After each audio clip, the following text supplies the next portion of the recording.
right, everyone. Welcome back to another exciting episode of the Just Noise podcast. I know that we've been gone for a week or two here, so thank you for joining us so much.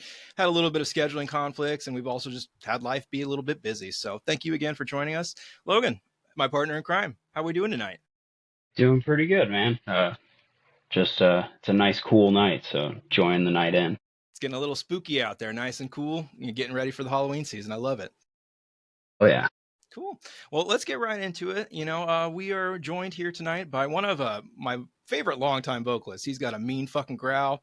Welcome, Dustin Schultz from Dividing the Masses. Dustin, how you doing, my man? I'm doing well. I appreciate you guys being willing to have me on, and just I guess being interested in my story and everything Dividing the Masses related. Absolutely. We're excited. There've been legends in the scene ever since I've been around. I was really young when you guys were playing pool shows and just being the best deathcore band you guys could be. If you want to oblige us, sir, start from the very beginning. Let us know anything that you want about your origins. Sure, yeah. I mean, boy, there's a lot to say, a lot of things that I could probably dive into. I think I can begin all the way from the very top.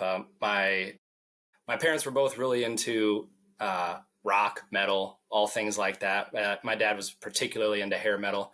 And so from a very young age, it was pots and pans and it was beating sounds and it was cranking the stereo too loud whenever mom was out of the house. And so I think I always had an attachment to aggressive, expressive music. And that kind of sat with me for a long time. But as I grew up, I honestly, it was always a pipe dream. The idea of being a vocalist myself, I was heavily inspired as I entered, I would say around 5th, 6th grade, kind of like you starting to develop some of that sense of self. And into my adolescence, I was very inspired by, to name a few, like really into Good Charlotte and really into Linkin Park. And Chester was like my idol. And he was kind of what like started sprinkling in the idea of having screaming vocals in music. I still lean more towards the rap rock and some of the new metal bands that had less screaming, but that was really like an introductory point there. And so I'd always been into aggressive music, but the idea of screaming kind of like took a while to warm up to me and whatnot. And so as I went through school, I really was extremely shy. I would describe myself as someone that avoided the spotlight, even though I don't know, I dreamed of this. It was always just this dream that like making live music could be a possibility for me. So that I think that was a really funny portion of like my life as far as if people met me later, because now I teach for a living, so I might as well be performing in front of a room full of 10-year-olds every day. And then I also had so many years on the microphone, but yeah. And so as I got older, the scene started to kind of thrive around me. I had a few girls that one that I had a huge crush on her in 7th grade, and she showed me the Census Fail EP that had Bloody Romance on it. And I didn't really dig it that much at the time, but of course I had to pretend to like it because I was into her. And so I started checking out all these other scene bands. And then Hawthorne Heights actually played at our WYMCA in Muscatine. That's crazy. And I was like, man, so this is like a thing, right? This is like 2003.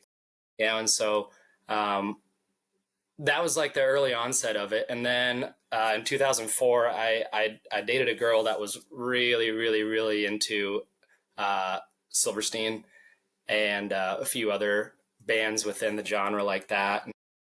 That was kind of what kind of put a lock in me starting to get invested into screaming music. So, shout out to Annie if she ever listens. She was kind of she watches every week. the Come final. Yeah. I was looking at this and I was like, oh, she's sure to tune in. That's right? gotta be She's on. going to see my name on her YouTube. Right? Who knows how often she's Googling Dustin Schultz and like, oh, finally he's out there talking about me. But anyways, that was all really influential in my music taste. But as far as like actually wanting to perform, still was years away. And again, I really didn't have any musical talents. I wasn't I couldn't play guitar, couldn't play drums, never picked up a bass, and so it was really always kind of like vocals or bust for me. And so it was around 2006. I had been best friends with Flick, who's the drummer of Dividing the Masses, for years, but he was drumming, and I was like, man, I'd love to be in a band with you, dude. But we didn't have anybody to play guitar. And then he started jamming with Tyler Wright, who was also one of the founding members of Dividing the Masses. So yeah, that kind of spiraled into this band called Curse Not the King. That was around 2006. And we were just more or less a basement garage, just a jam band. We played in front of people sparingly, when they'd come over on a Friday night and just be sitting in the living room watching Sports Center while we were running through tracks. And that spawned the dream, I would say. And, we were like one of those classic, I was watching some of your other episodes, and I found humor in this because we played the talent show.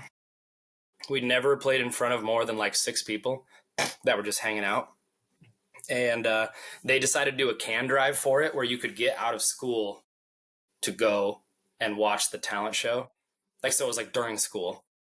And so naturally there were like 800 people there, which, so we've never played in front of anyone. And then the entire school shows up. From 8 to right? 800 in one jump. Right. Yeah. Just a multiplier of 100. And I would describe myself as someone that was more or less at this point leaning towards a nobody. I was definitely not, I was definitely not a popular kid growing up through school, and I was working on making a name for myself, but that was only because I had been one of the 6 people that was willing to wear tight jeans and showing off my flashy belt buckles, and I grew my hair out and all that. But really, that aside, I didn't really have a lot going for me in that regard. But then I remember we played that gig, and we had a song that leads in with like a 4 count, like a pop pop pop. I was in just like this super long held out high note, and I got the most insane rush because the whole place, it had been guys playing piano, and there was a dude that played like a guitar solo, and I'm trying to remember what, just like some various acts like that, and then out come these like goofballs.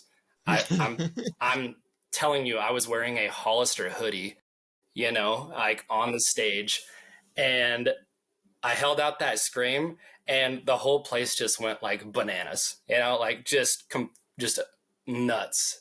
And, that was like this weird defining moment where I was like, oh man, I could do this.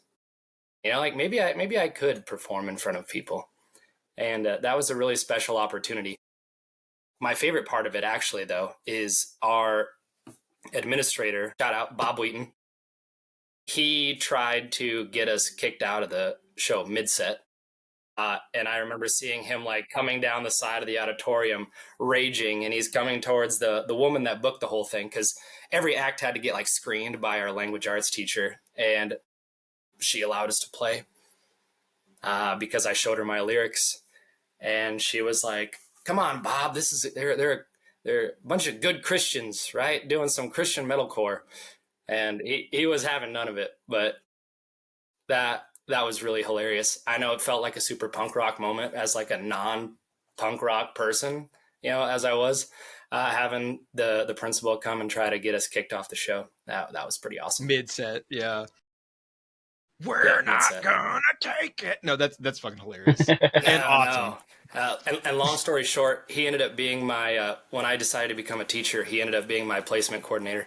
I hadn't spoken to him since high school, and then randomly here he is sitting across the table from me, placing me for my student teaching stuff and all that. And hilariously, he still remembered. I was gonna ask, do you think he remembered that? Yep. That's awesome. Oh, he made that pretty clear. It was, I don't know, that was a really special interaction, just seeing the way that the things can come around and change, full circle. Mm-hmm. Yeah. But funny enough, even though that felt super, I don't know, impactful, we never ended up playing a show with that band. I think we were a little afraid to get our feet wet in the local music scene. It was super, super cutthroat, very intense at the time. We were in Muscatine, and the Quad Cities music scene was really close by, and so there was a lot of overlap there. Like guys would play in bands from the different cities, and my favorite at the time was Ponyboy Curtis. That was the name of the band that we were particularly into, and we'd always go and see them. But then I'd be there, and I don't know, like I was just still just really intimidated. Just the idea of being the new guys on the scene. So we ended up never playing a show with that band. We kept jamming, of course, and then our senior year. So that was our junior year when we did the talent show. Our senior year, we became super close to Zach Fulton, who, because he was honestly like the key reason for Dividing the Masses existing outside of the three like core members, Tyler, Flick, and I, had to rep him today. Common Choir. So he came around and he would listen to our songs in the basement, and he was just like, God, dude, you guys could like for sure do something. And so this is when we were sitting on the initial 3 songs that became our like basement studio tracks that we first dropped. First song that we ever recorded was called "The Leper's Mask," and Zach actually wrote a lot of those lyrics because he ended up joining the band as we were co-vocalists. At the time, I was doing primarily inhale vocals, and he was doing exhale vocals, and so we had a bit of a like despised icon thing going for us. Well, I was just gonna say we that. we like to believe that we had that going for us. It sure sounded cool through that PA in the basement. You know what I mean? All Just right. layering the stuff together. So yeah, and it was just one of those things where he not only did he encourage us to just like believe in what we had and what we were sitting on, but he had the tools and the experience and the resources. And so he got us to put ourselves out there and start playing shows. Our first one was with one of the bands that I really looked up to. They were called Goodbye Annabelle Lee, another band from over there in the Quad Cities area. And yeah, the rest was history. Super, super thankful for him giving us that push because uh, I don't know. I think I would have been missing some of my favorite memories from my life if it wasn't for the band and just like the experiences that we had with that. So yeah, that's kind of like a nice little long-winded tale of what brought me to Dividing the Masses and what kind of spawned my interest in being a part of live music. Oh yeah, dude. That's So awesome. yeah. So I wanted to ask a little bit. So how, to my knowledge, you've just had the same group of guys throughout Dividing the Masses. It sounds like. The original lineup, I remember we took a picture in the same basement where we first started jamming with "Curse Not the King" was the name of what it was previously called. And there were, let's see, Mikey, Jeremy, Nate, Zach were the 4 guys that were around towards the beginning of the band that were not in the band forever. And there was some intermixing of times there where uh, Jeremy and Mikey were there, and Nate was in it for a while, and then he was not in the band anymore. And so those were 2 guitarists. Mikey was the original bassist, and then he played with us for a while, and then he ended up leaving the band, and then Jake Will joined the band on bass, and he played bass from like 2009 to 2011 or 12ish, like right in there, maybe even 2008. Honestly, I was pretty early on, and then Sambo joined, and he was the bassist for the rest of the band. Drew joined because we met him in college. He had been playing guitar in a band called Alos that we used to play with in the Cedar Valley scene because some of them went to college with us too. And so Drew joined when Jeremy left, and that was right in that 2011, 2012 range. There was a lot going on in 2011 because that was when we were in the writing process for More Than This, which ended up becoming something that was like a really important album for all of us. So Drew definitely played a hand in that writing process, and Jeremy played a hand in the writing process for A Need for Change, which was the EP before that. So the three guys that were in the band the whole time were Tyler Wright, Kyle Flickinger, and myself. I was going to say, yeah, I want to dive into the other two earlier releases as well, because you guys just continued to progress throughout your discography. And you can tell the sound changes a little bit, but for the better. And not even that any of the releases are subpar by any means. They're all phenomenal. But just starting from the beginning, in my opinion, Good News for Modern Man, 2009, it's different than all the other releases. It really scratches the 2005 As Blood Runs Black, Knights of the Abyss itch for me. You guys are riffing really hard and fast on that one, and Kyle's just, he's so good, dude. But yeah, that first EP is really impressive to me. One that stands out specifically is Life and Lives of Bear Grylls. That one, that's just an awesome title too. You guys have a lot of really cool titles. Who did you guys record that 2009 EP with? I know you said it was a basement EP. So his name was Poggle, and he was a guy that was a little bit older than us in high school, and he was getting into recording and tracking and whatnot. And I believe it was Zach that had ended up hitting him up, and so we got into talking with him, and I mean, he was willing to do it at just such a cheap price. And so when you're a bunch of like high school age guys that are super broke, the idea of being able to just have something. I mean, at the time, I couldn't even fathom the idea that like I could make something and I could have it, and like you can just like I can click play and it's me, like as a teen that had been such a dream for so long that we were just like excited at the idea, and we never overthought the production value or the quality or anything, just because I mean he was even right down the street, it was so easy and accessible, and so we were super motivated to go there because he was really posy about the whole thing and just like really wanted to be a part of it. I mean, it was a dream come true for us, and so it's just funny. I always enjoy looking back and like listening to those songs, because sometimes they're hard to come by. Like you can do some YouTube deep dives and find some of those tracks. I just remember, so I got so many fond memories of like specifically the riffs, and I think it's important to note that while that was released, technically you could say 2009, but all the songs were written between like 2006 and 2008. And so what you're hearing is a compilation of some guys that have never written a song before, listening to a lot of As Blood Runs Black and As I Lay Dying and other various deathcore acts from the time, and just like thinking, okay, what can we do within this realm, that suits us? And a lot of experimentation at that time, a lot of like interesting transitions and time signatures. And, so as you can, inevitably, as the band went along, there was just like a natural polishing that happened, with all that. But Flick was always crazy. He was always a nut on the kit. And Tyler had so many sick tremolos and things like that, because he was heavily inspired by that. I even think of like Through the Eyes of the Dead and their tremolo riffs from like Bloodlust and other albums were extremely influential.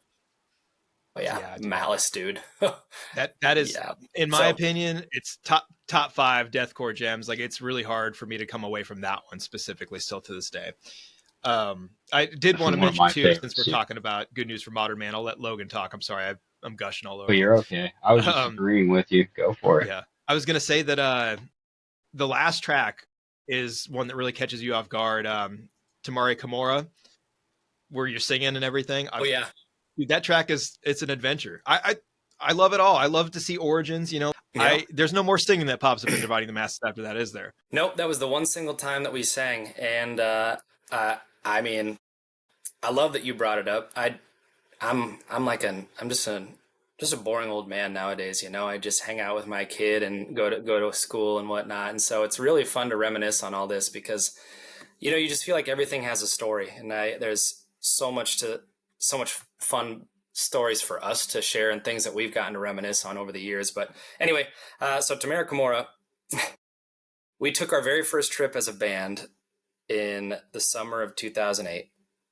And we went to Ohio, went to Sandusky, went to the amusement park there. And the whole band was in line, and we got stuck waiting because there was like something wrong with the ride. And there was this girl next to us in line that was evidently into the scene, right?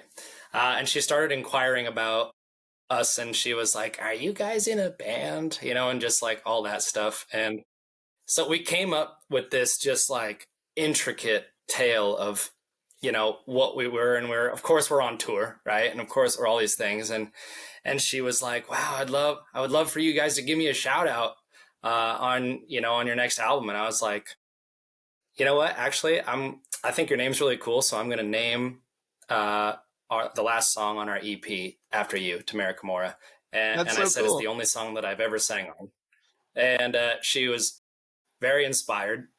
Uh, Never spoke to her again, mind you, but did in fact name the song after her because at the time it just felt like a funny little snapshot of where we were in life, you know, and just That's like really just cool. being some teenagers just out there gooning in the world. And it was graduating summer, right? So, you know, there's a unique energy that's captured by graduating summer, and then to combine that with it being like our first band where we're starting to play shows, there was magic there. And so yeah, I just thought that was a funny little tidbit, and so I went ahead and we called the song Matt. Well, that is funny That's because, awesome. you know, she also watches every week, so she's going to be swooning after you again. Yeah, I'm actually I'm thankful to be capturing this target audience so well. Well, no, that's awesome. That's a really cool story. I didn't expect anything like that. So super. Yeah, I think for me, I'm all about the writing process and all about bringing out some, you know, some unique different tales within things. And so yeah, getting to make those connections, it's just fun. Yeah, and it's fun to think back on it. I would say once a year ish, maybe twice, I like to go back and listen to those songs and just think about teenage me and where I was at the time. Come a long way, my Do you ever friend. make your students listen to them? If I was a teacher, I would make them listen to everything I ever made. Well, they geek about trying to figure out what the name of my band is, so I might actually be cooked, as they say now, if they're able to Google my name and figure out what Right? band I was in. It's going to take away the shock and the surprise. Uh, but yeah, I on the last day of school, actually, every year, I show them the Blink Theory music video, and That's they all, cool. as you could imagine, lose their minds. That's one of my favorite songs. That's awesome. Yeah, Nobody they expects think that it's from your crazy. And then I'm teacher. always going into summer with I'll get emails from parents like, "We never would have expected that." Yeah, it's great. That's awesome. I love I don't know. I love the whole combination of working with children, but you know, having been in a very aggressive, you know, band like that, it's fun. Well, let's move forward a little bit here into the journey for so let's move to a need for change for you. Because you guys just, man, you guys were just heavy as heck. You slowed it down on that one. You were just breakdown Yeah, city. Um, so yeah, did you have some member changes in that time that kind of changed the sound a little bit for you? Jeremy joining on guitar definitely played a role because he like Tyler was especially in the origins of when we started making music was doing a lot more within the I don't know. We listened to so much Slipknot and so much As I Lay Dying and so much Haste the Day and so much like even I don't know what do we Ashes of the Wake, like that album. And so when Jeremy came along, it was very much like it's deathcore, right? That's his like vision for what the band could be. And collectively we all were like, okay, but it would be fun to just try to write something as heavy as possible, you know? And so between the two releases, that was when Zach had also left the band. And so I was primary vocalist. And when I had transitioned to completely only doing uh, exhale vocals and kind of finding my own within that. And so that was kind of part of it too. And we just played so much at the time that it helped us ramp up. You know, when you're a young teenager, you got all the time in the world to practice and write songs and get together with the boys. Writing that EP it was really just that core of us. I don't know. We just had a vision of like, can we channel Ymir while also impending doom? You know, like those were two of our most like heavy influences at the time. And yeah, that was our first trip to a decent studio as well. Like we saved up money and we were the reason we actually went to Nick at the Nook over in Chicago was because Oceano had recently recorded with him. And so I was listening to their stuff on MySpace and I was like, dear God, this sounds so insanely heavy. And then we found out the guy that they recorded with was only like a 4.5 hour drive from where we were going to college. And so we decided that it was worth the drive. It was worth the money. It was worth everything because we felt like we were sitting on something, especially with Unworthy. Uh, I remember staring at the lyrics for that song. I had them like stuck on sticky notes in my dorm room for the longest time. And then it just like finally landed. And so I heard it. We played through it so much. We had it like down tight, but just nothing prepared me for what it felt like when I heard the first playback of the Open the Sky breakdown. Uh, when we were sitting in the studio, like I still get chills, honestly, because like I could not believe how heavy it sounded and how it was like what you hear in your head, seeing it out there and hearing it out there and having it actually be better. You know, like if anything, it sounded even better than we had ever hoped. Uh, like the way they had the studio set up is there. I'm in the vocal booth and they're all like right out there, but there's this glass panel where I can see them. And so like when I dropped that first line of the song and then just seeing them all just like freaking out and we were all just kind of losing it together. It was, I don't know. It's like one of Core those core memory. memories that I know I'll seriously never forget. Yeah.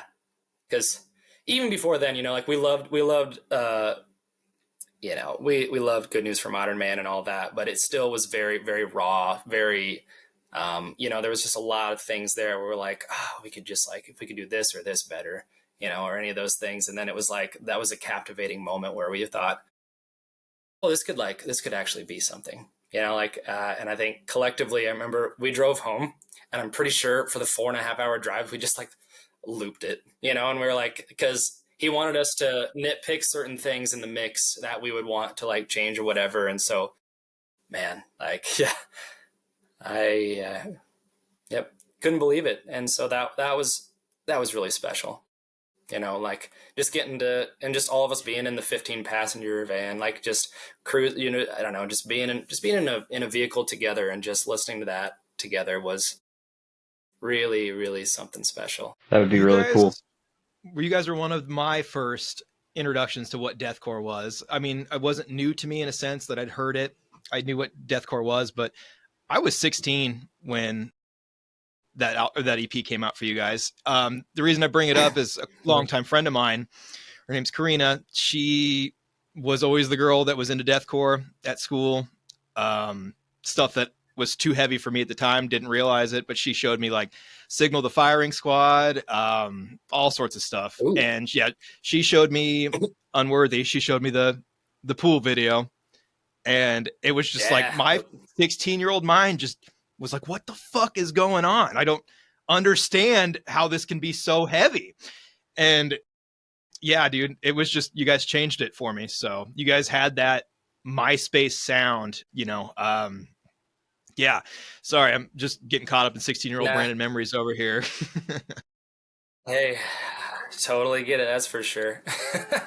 I had like, yeah, I had kind of a similar, like, one of my best friends back in high school, he showed me you guys, and it was what caught me off guard is because he was telling me you guys are from Iowa.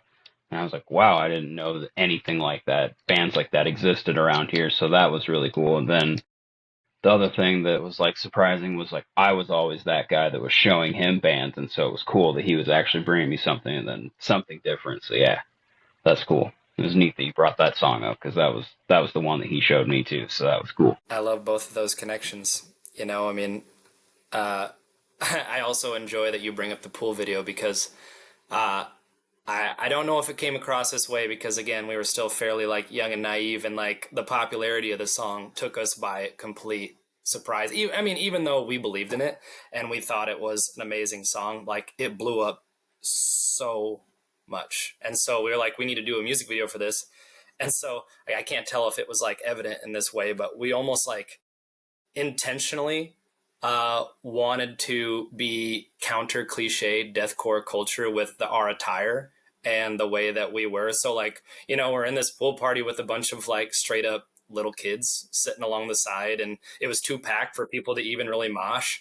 And we're wearing like purple short shorts, pink short shorts, and like I got a Gravemaker like tank top on that's like says like something like I don't remember, but it had like a just a random little saying on it. And it was kind of like intentional that we realized we had this fun little spot in the scene where people would like, I don't know, they would see us and they wouldn't necessarily think that we were going to be as heavy as we were.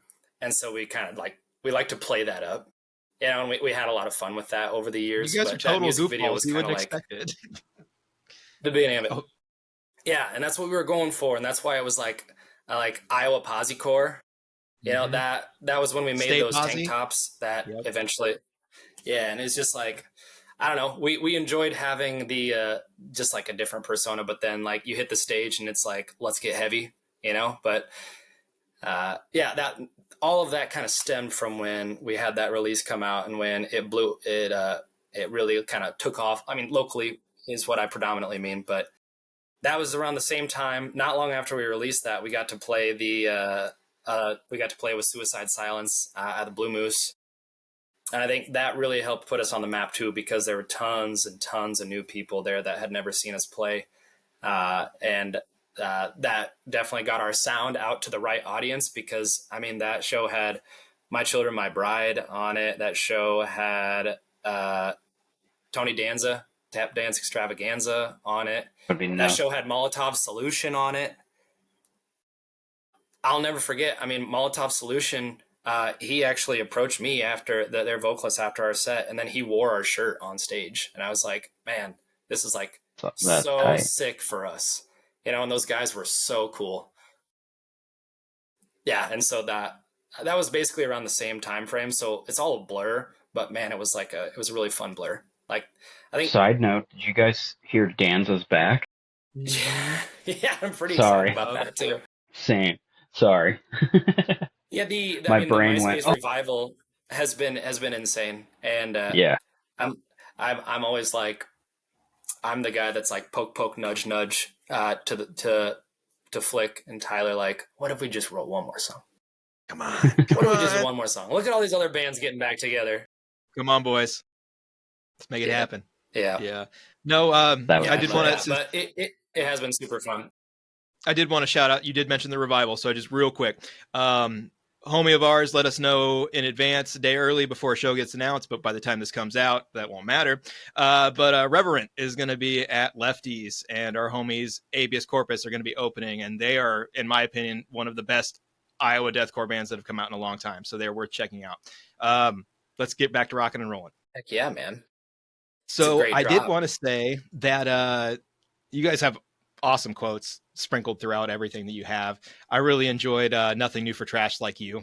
That one, I had to go back a couple different times. It's like, oh, that just hits so perfectly. Yeah, and yeah, that was one that it definitely ruffled some feathers at the time. You know, we were Mm-hmm. definitely, I was in the business of stirring up some stuff with a few of those songs. I mean, Softer Hand was definitely a bit had quite a bit of malice in it. You know, it was definitely me writing from a place where I was not exactly well, and I will say a lot of our best lyrics, in my opinion, came from times when I was uh, not exactly in my best state. And so, yeah, that one, looking back on, it's interesting now. You know, being like, I'm so far removed.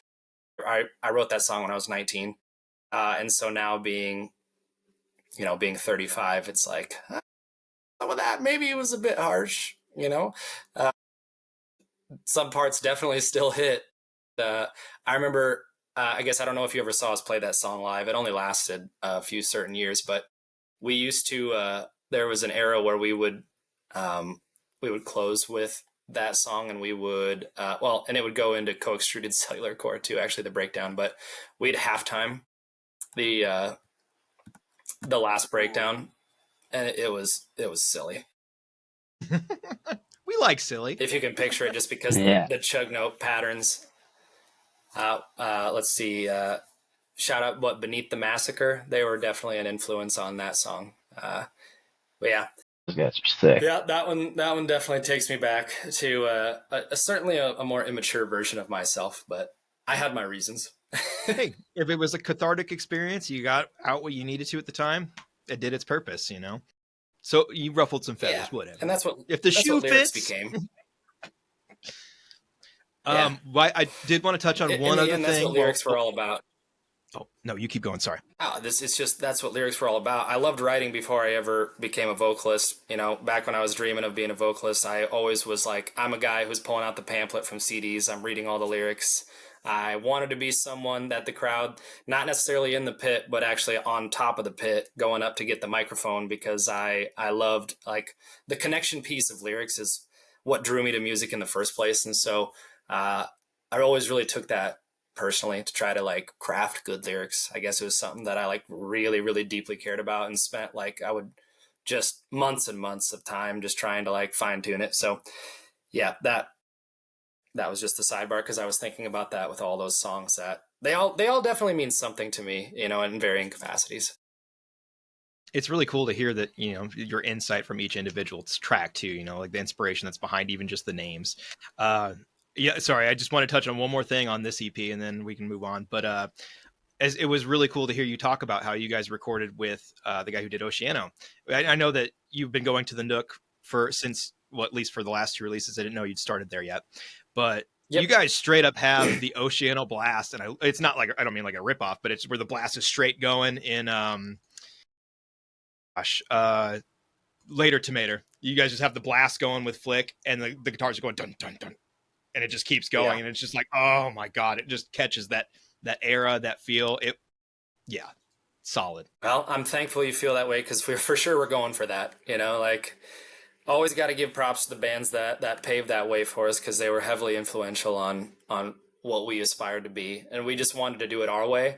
But it was always definitely like, they're just like any form of art. There's you're gonna see those layers that where you built upon things that were done by the other bands before us. So yeah, I mean, that was for sure what we were going for. You just, man, Flick can do it all in terms of like those high speed fast drummers. He really emulates a lot of different styles, but he's super unique, even in his current project that he's in this day. So yeah. So moving Yeah, forward, definitely. yeah, we've got More Than This. So you guys just kept rocking and rolling. You went three, pretty well. I mean, I know that you said the first EP was a kind of an amalgamation of songs for the first couple years, but in terms of releases, you guys were rocking and rolling year after year after year, 3 years in a row, solid EPs. This one really felt kind of like you guys hit Super Saiyan 3. You hit your final evolution of Pokemon, whatever you want to call it. The snare tone is just phenomenal. That's what I think of when I think of Dividing the Masses. And it's always been like there, but oh man, it's just classic. So, And yeah, the guitar tone. I love that. It's Yeah, so boy, what fast. he was able to do with that, uh, yeah, the tone is just golden, man. Yeah. I agree, And and you'll enjoy knowing that the snare tone. Oh boy, was it a heavy, heavy point of like discussion for a very long time, because there were a lot of people in our circle that listened to it and weren't necessarily crazy about it. And so we thought about dulling it. We thought about altering it. It was a comment that someone made at our like initial listening party when we got the first mix. Um, but it stuck. And now I think it's pretty symbolic, pretty iconic for the time, and also just for that release. that's the first time I had ever heard a snare with that tone in person, like tuned that high where somebody's actually just blasting away. So yeah, he Just blasting. really took it and made it his own. Man. Yep. Very cool. And so I think what not a lot of bands maybe get this opportunity to do. And what we were so thankful for is that everybody that wrote on that album lived under the same roof. And we would just go down to the basement and just crank it out, you know. And again, I've reflected on this numerous times, and I've even stated this with the previous release. Like, you want to talk about like iconic, special, just incredible times. It was the summer before our senior year of college. We're all living in the same house together. Uh, just like the writing process, when you're able to just go through the trenches together with it, you know, because we'd argue over stuff, we'd get after each other about various things, you know, there's so many layers to that release where like we wanted it to be absolutely perfect. So it was like crafted with such a specific like vision in mind. And it took everyone's intentional effort, and it took, I mean, we wrote it for the entire summer, you know, and beyond. Like, goodness, I listen back now and I just think about the way that it just all came together. uh so thankful for all that we were able to do with that, just as a friend group. Well, there's a reason why we haven't, I mean, and there's a key reason why I haven't played shows with the band since everything there is like the band is built on friendship, you know. And those guys are my best friends for life, and so it wouldn't be the same without them, you know. And so I don't think more than this would not be what it is if it wasn't something that we like grinded through together, like completely in that basement. So that makes it an extra special release. You know what I mean? Because there's just something powerful about that. There's something about just having a group of guys that you can just bounce ideas with off of with and be in the same area. You know, it's really convenient, especially if you. It's hard when you live in different towns, but let alone just being under the same roof. I can't imagine how well it would be a lot of fun, and then I can see the difficulties associated with the collaboration as well. So the Oh effort yeah, was definitely worth it in the end, and you guys just continue to evolve. So for sure. This is a fun opportunity to share two critical backstories on that release too, because uh, going into the actual recording process, the song that I was least stoked about and was super concerned about was Blink Theory. But they were very gung ho on it from an instrumental standpoint, and I just couldn't figure out what to write about. And they were like, "Dude, just Blink Theory it." Blink Theory comes from Blink 182, where it's like just do the same thing that's always worked, and it'll be great. Because Blink 182 just keeps churning out banger after banger after banger, and there's clearly a theory to this. Uh, and so I had something written that was much more from like a different kind of cliche vein from what I had written about in the past. And we went to the Nook to record, and I actually got super sick that weekend, and I did not track any vocals at all. So they got all the instrumentals done, everything finished. Sven from Senseless Beauty and Zach from Now Common Choir were both going to be tracking guest vocals on that song, but I end up tracking no vocals at all. So what would have been a song featuring multiple people now is just me. So that was a huge change initially. But they are on the gang vocals. So some of the gang vocals they still did some tracking on. But anyways, because of that, I went home and I sat on that song and I listened to it record. I was like, man, this is a banger. That's right. And so I just we went back to the studio and I just completely scrapped all the lyrics and I wrote Blink Theory basically from scratch, like that day, more or less, you know? And then I would say, in my opinion, it probably ended up becoming my favorite song ever that we wrote, and definitely my favorite song to play live. And it almost didn't even exist that way at all. So I think that's a pretty fun backstory from that. That's really cool. That is a neat story. Like that's one of my favorite tracks too. So that's cool to hear that backstory on it. One that I reflect on often, and it gets me pondering like on the writing process for other bands. And I'm like, okay, how many other songs out there that I've heard that I think are absolutely iconic were just like thrown together as scrap, or were just like random last minute additions, or were not at all what they initially envisioned. You know what I mean? If it Hmm. happened to me, I can only imagine how many other artists that's happened to. Right. anybody can just That's pull crazy something to from think the about. ether, man. That's crazy. Yeah. Yeah, just tug it out, and there it is. So yeah, that was it. And of course, you know, like that release ended up kind of propelling us to where then that following summer we went on tour with Phineas and A Past Unknown, and we got to headline a couple smaller but cool events. Like one was Sunburnt Fest, which is like a lead up to Sunshine Fest up in Minnesota, and that was around then was when shows in Des Moines started getting insane, and I just absolutely loved playing shows in 2011 and 2012. Like, I feel like everywhere we went, it was just a party. Everyone was having so much fun. We had a blast with it. There were so many other great bands that were circulating around us. Like we were playing with like some of our best buds and Greg the Hero all the time.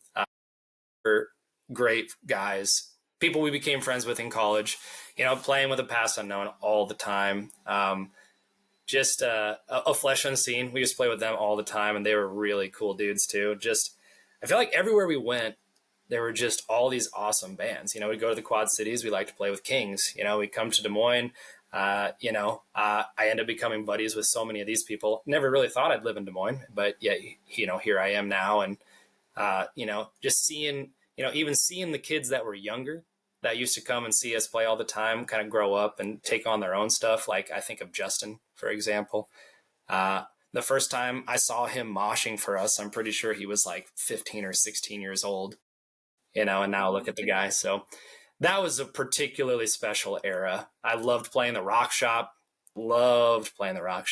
and my favorite venue of all time might be Vaudeville, Vaudeville Muse. Never had a bad time at Vaudeville. So I think those are the memories that really like captured that time. Just like, man, shows were packed and energetic and crazy, and everyone was just having a blast. So the More Than This era was just peak, like just great memories every time we got to get together. Yeah, it was really cool time. I never got to know you guys personally. I was pretty young, shy kid. Me and Justin Troutner were the guys who did the Iowa Core stuff. So we booked you guys quite a few times here in Des Moines at the Rock Shop. You guys were always a treat, to watch. It was amazing. I'm almost certain, I can't remember if it was you guys or not, but I watched somebody punch a hole straight through the Rock Shop wall more than once, but I think it was with you guys at least once. But and I was looking through some of the flyers today from that era. I remember the Anne Berlin benefit show that you guys came and played with They Were Repent and all the bands. That was really cool. That was such a fun show. Yeah. So there's a lot of those from that time frame that like stick out vividly, and they're all little intricate ways. Like the old Rock Shop room when we played with Conflicts, and people were like straight up jumping off of the PA onto that little railing that they had around there and like nose diving into the crowd, and it was so packed that you could like I could go in with the mic and like jump, and I would just like get carried around, like my feet would just not touch the ground because it was so cramped, and yet people are still throwing fists, right? I remember one time during first 8 seconds of one of our songs, I saw someone just get clocked, just knocked out right there. It's like, well, welcome to the Rock Shop, I guess. Yeah, the holes in the walls and everything. That was just crazy times. And I want to say shout out Conflicts. Those dudes are back again. They're one of my favorite bands from that era too. So yeah. Yeah, they were always cool, always chill, always fun to play with. Yeah, that's why you guys need to come back so you guys can play with them. Yeah, you're talking to the wrong person. We'll get a group chat going later. I've always been down. Yeah, I'm not the same person I used to be, and I'm definitely not the same vocalist I used to be, but I do, inevitably I miss it from time to time. Like those are just special times, and playing live music, there's nothing like it. The energy release, the expression, all that. And so, yeah, I definitely miss it. It always hurt me, and it was always sad when things came to an end, and just, not playing shows anymore. But, a lot of that because of the camaraderie too, just getting to do it with your best buds. So yeah, lots to miss. But it's been, again, on the flip side, really fun to see all these other bands getting back together, from that era. So I love that for them, and it's been fun to hear all the new tunes and also just reminisce on the old ones at the same time. Mm-hmm. Well, I do want to speak for Logan and me and say that we would love to hear you on anything new for anything, man. I love your feature that you did for Exodia when I was a part of that band. It is still phenomenal. So I know you still got it in you. So we would love to hear it. Yeah, Um, it's just a little different, but no, no, I still got something in the pipes. It's just yeah, not quite the gutturals like I used to have, though. man, them layers are fucking mean between your highs and your lows. It's pretty iconic. Good times. Yeah, I do miss those from time to time. So I did want to come into the next chapter here for you for My Roots Will Remain. You guys took quite a bit of a break there in between releases. I assume it was, just you guys were growing up. What took so long for you guys to get to the next release? Well, I think there was really it was like the there was an end of an era that occurred in there after More Than This, where um, we were graduating from college, and we really had a line in the sand moment through that time, because More Than This was so popular, and we were able to start like getting offers of doing more and more regional things as opposed to just locally. That um, like the dream was there, like the whispers of it. Like Flick would post drum videos, and I remember he got contacted by the band Betrayal about drumming for Media them, like scare. like a media scare, like signed band, and there's a lot of attention coming our way. But at the same time, like Tyler is graduating, he's getting married, he's starting his work as a teacher. All of us had like kind of these different avenues, and we had this like we caught magic that last summer when we were all living together in Cedar Falls with More Than This, and then afterwards. Like we were never together nearly as much. Life changed so much. We all got so much busier, which was hard and sad and difficult. But at the same time, like we were still getting together for shows. And so even though we weren't writing new stuff, we got to ride the wave with More Than This for a couple years, which we really enjoyed. And then we saw things starting to trickle, towards the 2014 timeframe. But then we decided, we can do this. We can write songs. It just looked a lot different for that. And I think that's reflected in the final product. It's very much like it's the most polished one, I would say, like from when we look back on it and just the way that it is from front to back. But a lot of that is because it would be like, all right, I wrote this riff, and then like you send this, and I have this part, and then I'm going to write and cater like what I'm writing specifically to the riff that you're sending me. And then doing that from distance, like I'm now living in Iowa City, because I left Cedar Falls for grad school, which is what My Roots Will Remain is alluding to, is just like the scene and era of our life that we had during dividing the masses up to that point was something that I had a really hard time letting go of. And I think like that weighed on me specifically and particularly very hard. And so I was writing that from an apartment in Iowa City while everyone else was scattered and, left elsewhere. And so that's like thematically what the whole album was about. And also why it took so long is because we just, life had changed and we just weren't together anymore. Well, it's definitely exciting to hear that you had that magical bond with the guys because, not very many people find a group of guys that they can have continued adventures with that long, prolonged. I mean, maybe they have a great EP, a great album, but you guys had a phenomenal discography and you guys should be proud of it. You deserve to be praised. You're the pride of Des Moines deathcore. You want to be Iowa, Muscatine, Cedar Falls, wherever you want to say it. I tell people that you guys are the best deathcore band to come out of the state. So, yeah. Well, I do appreciate the praise. It was something that was really key, for all of us. And I think I really wore it a lot as the front man, the lyricist, like the person that's kind of putting these words and attaching them to my personality and putting that out there, that, we really, really cared a lot, especially about the last two releases. Like the first two were so much like, this is crazy, this is cool, this is fun. But then like with the last two releases, I don't know, we attached so much of ourselves to it, and we saw ourselves reflected like so heavily in the final product that it meant a lot to us. So, you sharing that, even though, most of those songs I wrote over 12 years ago, still means a lot. And I appreciate you sharing your perspective because, art is art, and it's subjective for a reason so that people can kind of interpret it the way they do and they can enjoy it or they cannot. And so I'm thankful that you did, enjoy what we put out there. Cause, I mean, I love the experience and I am very thankful for it. And I enjoy getting this opportunity now to, sit and yap about it for a while, because obviously it was something that mattered a lot to me. So I've enjoyed you Yeah. guys wanting to kind of pick it apart and hear my stories. Yeah. One thing I wanted to add to my talking about my roots, I believe it's in Ideation. My favorite lyric that out of listening to your songs that you've wrote was something about, I think it's about like the struggle of life. You play on the words really well. I can't remember the lyric off my head now. I'm drawing a blank. I'm sorry. Damn it. I believe it's in, yeah, I don't know. I'm So not going to remember it. I'm sorry.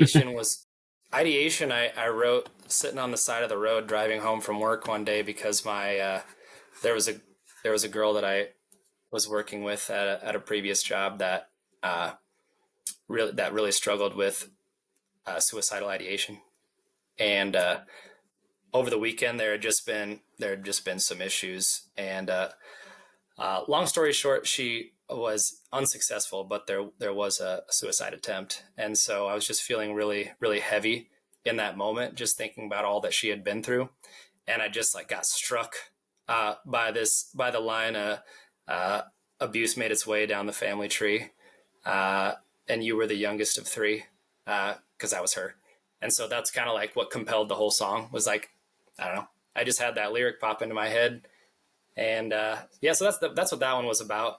I'm trying to think about what part of it you might be referring to. It's towards the beginning of the song, I feel like, and I don't know, maybe I have the song name wrong, and I know it's one of the first three tracks, and I felt like Yeah, it was that one, well, though. I don't yeah, know.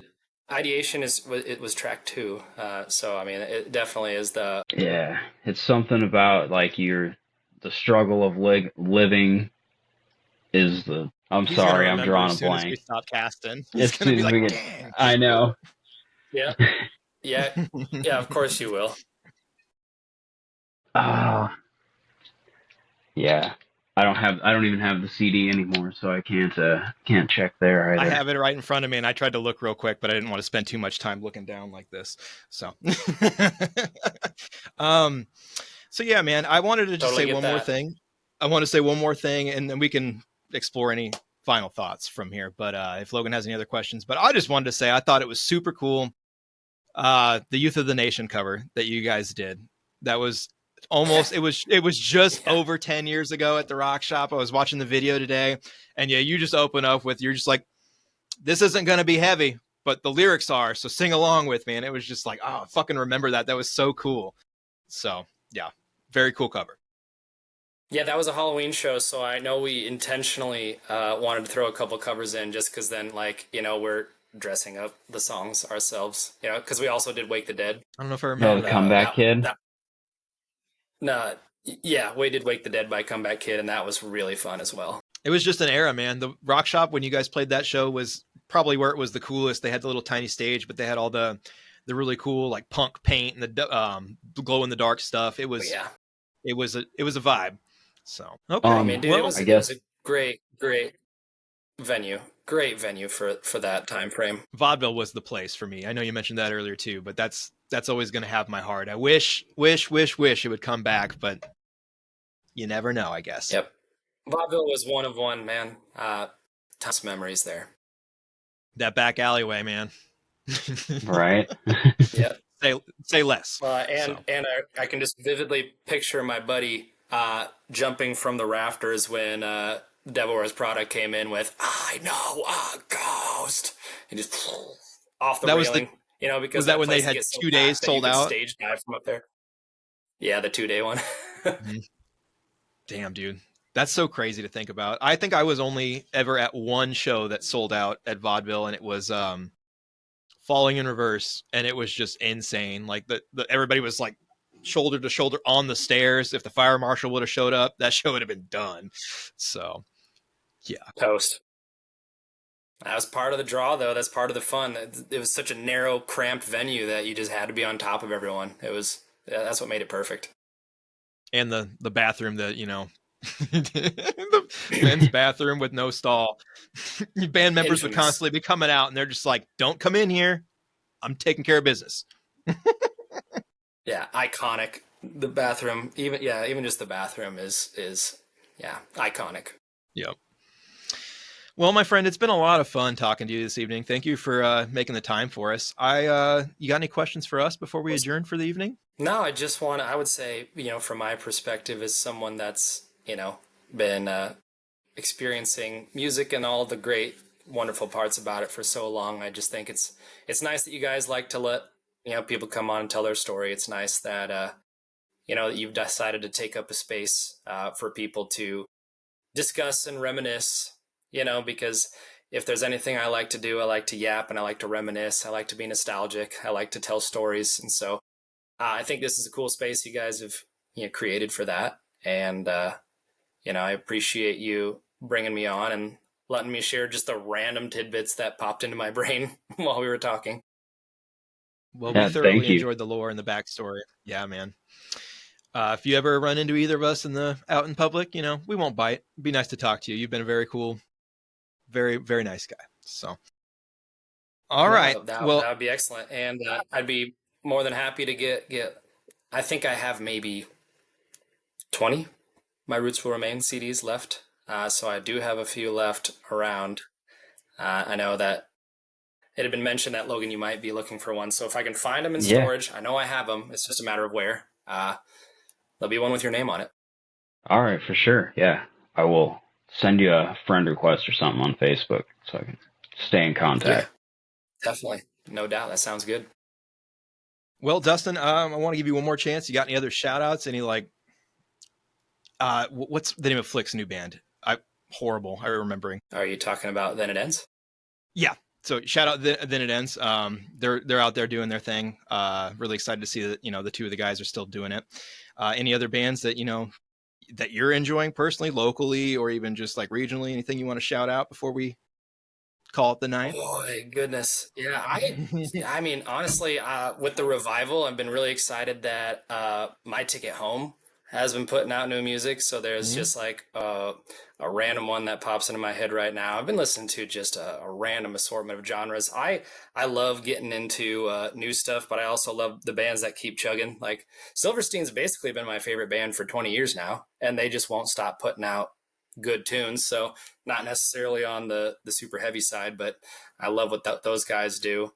Really have enjoyed. Speaking of the Devil Wears Prada, I think that they've evolved in a cool way, and they just keep pushing out music that I've enjoyed a lot too. And yeah, I don't know. That's just some random stuff that I've been listening to a lot in the immediate, like recent past. But always going to encourage everyone to just like, I don't know, love what you love and enjoy the tunes that you like to slam, and whatever that looks like just get after it. So, yeah, I mean, fondest memories were from with all those bands that I've already mentioned, right? So I had to plug them because those are my boys for life. But yeah, I would say that those are the pieces that stick out to me the most. Awesome, man. Well, again, thank you so much for taking the time with us, dude. I'm just smiling over here. I got nothing else to say. So thank you for joining us. It's been another Yeah, exciting well, episode of the Just Noise sorry for podcast. running you over time. No, it's Okay, all all good right. content. We loved it all. So, all right. Well, everybody, it's been Just Noise. We'll see you again every Monday, hopefully. Sorry, we've been gone the last 2 weeks. Peace out.